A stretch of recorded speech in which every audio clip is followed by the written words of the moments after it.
Okay, everybody. Well, we're leaving the Jayco Service Center. Yes.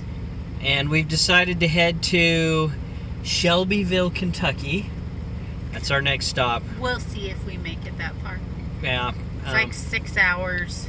The idea is that we'll get to Walmart and then do some shopping, a little relaxation. Hopefully it's a little warmer than here. It snowed on us last night a little bit. Not bad. It didn't stick.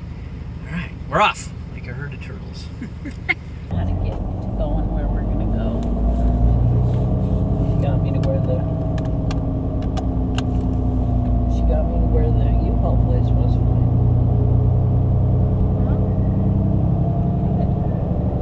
In 300 feet, turn right on South Main Street, IN 13.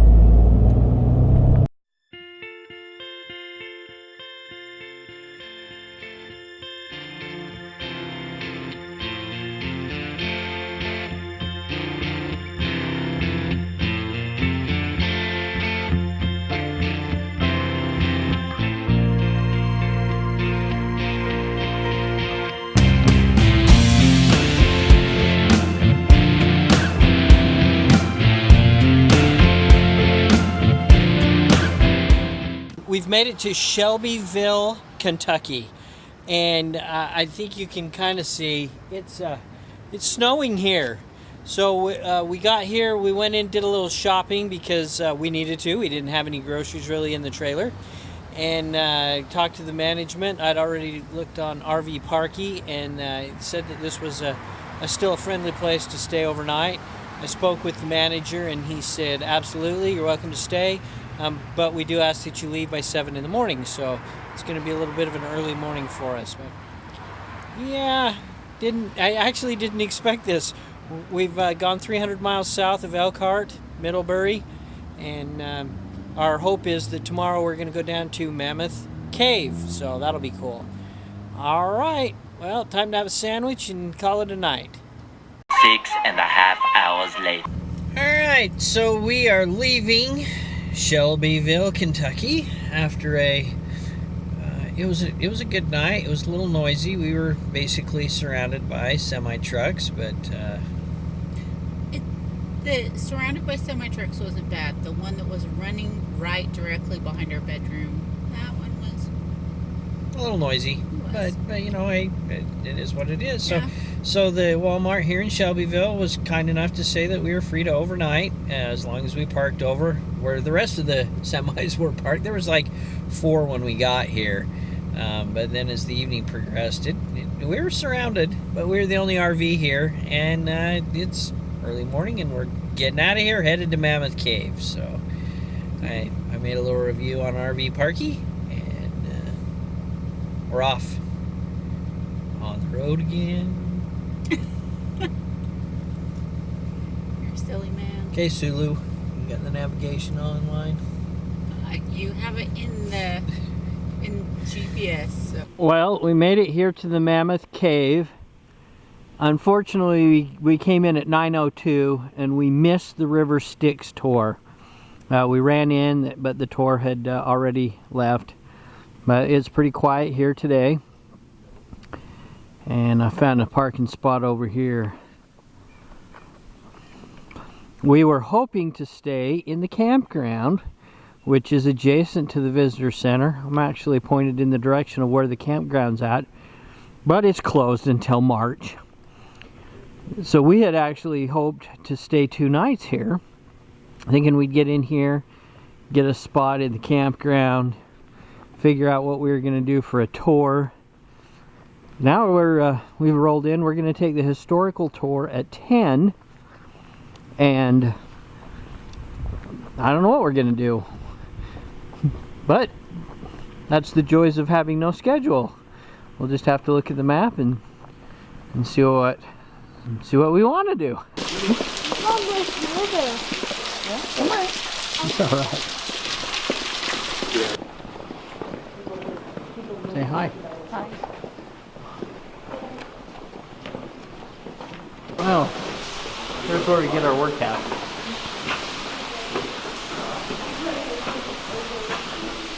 I don't know if you can really see that. Big stairway.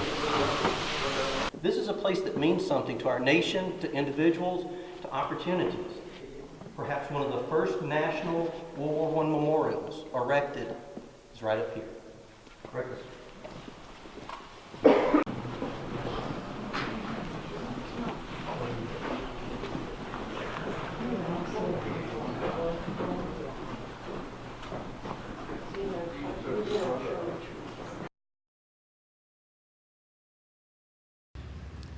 Hey everybody, so we just finished the historical tour here at the Mammoth Cave, and it was a 2-hour tour, and we went about 2 miles, and the ranger was awesome, and he discussed some of the history of the tour, including, you know, who purchased it, the fact that they did mining in it for saltpeter to help support the War of 1812, the fact that at one point the cave was used as a tuberculosis hospital. I don't even know if hospital is the right word, but and the fact that they're still discovering more of the cave. Right. So while we were on our way here, you know, our idea was to do a tour tomorrow, but fortunately we were able to get here and get right in a tour, and there's a number of tours available. 17 tours of different tours available. Right, so quite a bit of different opportunity to explore different aspects of this huge cave. 400 miles. So far. So far. Yeah, and expanding.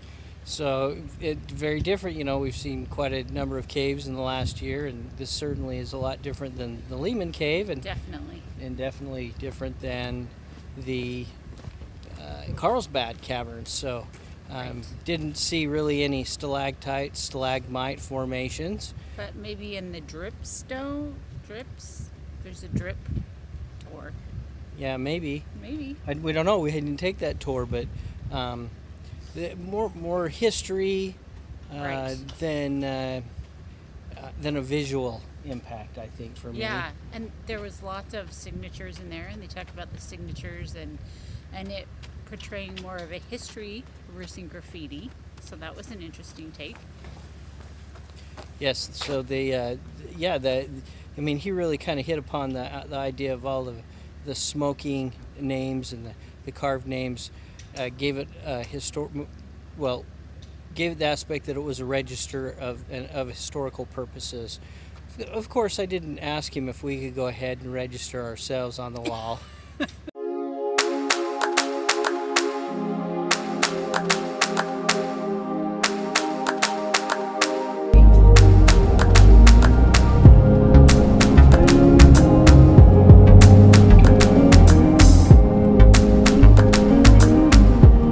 In 500 feet, keep to the left on Park Main Entrance. Well, we've made it to the Lincoln Birthplace. National Historic Site? Yeah, Yeah. you know, get a patch, get a pin, stamp our passport. Yes. Walk around. I think the pass. It's in the truck. Did you put it back in the truck? Oh, because I put it in the trailer. You did. Because it was in my pocket. I know. Okay, so let's go see what the center has to offer us about Abe Lincoln. Cool. Okay, so we just watched a 14-minute film in the visitor center about Lincoln's early life, and you know, you always learn something new. So behind me is I would say it's a mausoleum. It was built in 1909 in recognition of Lincoln's 100th birthday. It was dedicated by President Roosevelt, and then President Taft was here on hand when it was, maybe I said that wrong. The cornerstone was helped laid by President Roosevelt. President Taft was here when it was dedicated. Right. Inside of the mausoleum is the house that Lincoln was born in, or a reconstruction. I don't know if I got So that this is, right. yeah, it's called Kentucky, His Early Years. So- Lincoln's early years. Yeah, so, you know, Abraham Lincoln's father had bought this farm, and they were working the farm when he was born, and then the land went into dispute when he was 1903, and they moved to another location north of here, about 8 miles. But what was the name of the the spring? Spring, something spring, the name of the farm. Well, so about 200,000 people a year visit here, and I found it interesting. Yeah, And and it's beautiful. I mean, it's beautiful this time of year, and I can't imagine it. And when it's better weather, I mean, there's a lot to see. There's a lot of walks to do. They said that we could take the dog. She just can't go in the buildings, so that's awesome. But it's a really cool day, so she's fine in the truck. But yeah, I guess you could walk your dog if you came and it was hot and you stayed on the pathways. There's some Lincoln logs. Wow. Buildings, Lincoln logs. Anyways, so we will go up and visit the mausoleum and 65 stairs to represent his 65 years of life. And then we'll go see the spring, which the spring is a freshwater spring that feeds into a cavern. And the ranger in there was saying that as far as she knows, the cavern system hasn't been explored, which is interesting. She said there's some private property adjacent to this property where there is a larger entrance into the cabin. But don't know if and when that'll ever happen. One thing's for sure, Kentucky has a lot of caves. Yes, they do. Because we were just at Mammoth Cave earlier, so. Well, and big caves.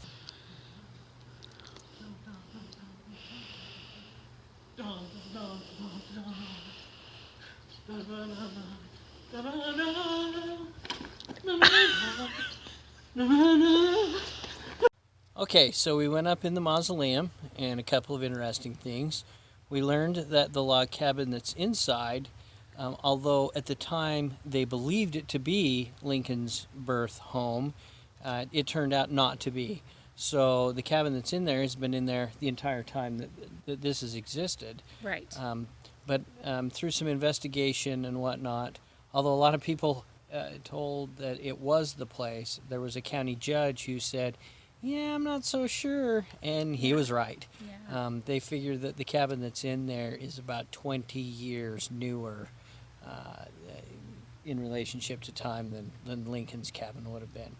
So another interesting thing about this building that we just learned is This is 11 years older than the monument erected in Washington, D.C., which I found interesting. I'm assuming that obviously they modeled the one in Washington, D.C.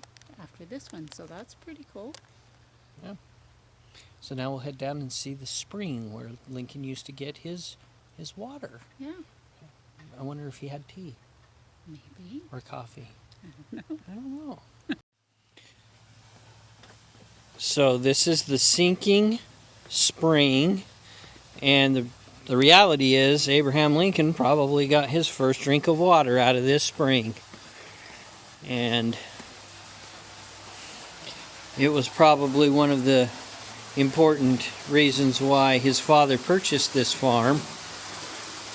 That's water. For your protection and your health, do not drink from this water. Or throw coins in it. Well, they don't want it to be a wishing well.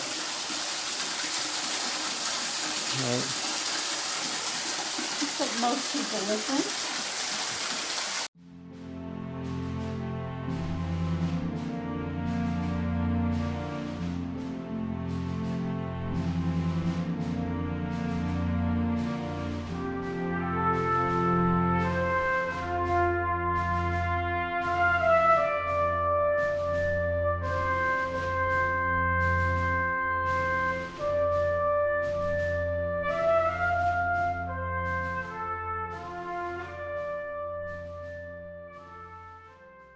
After finishing our visit at the Abraham Lincoln Birthplace National Historic Park, we returned to the Singing Hills RV Park just outside of Cave City, Kentucky, where we had left our trailer and reserved a spot for the night. If you enjoyed this video, please give us a thumbs up. If you haven't already, please subscribe and follow Angie, Jazz, and I on our journey. Thanks for watching, and we'll see you down the road.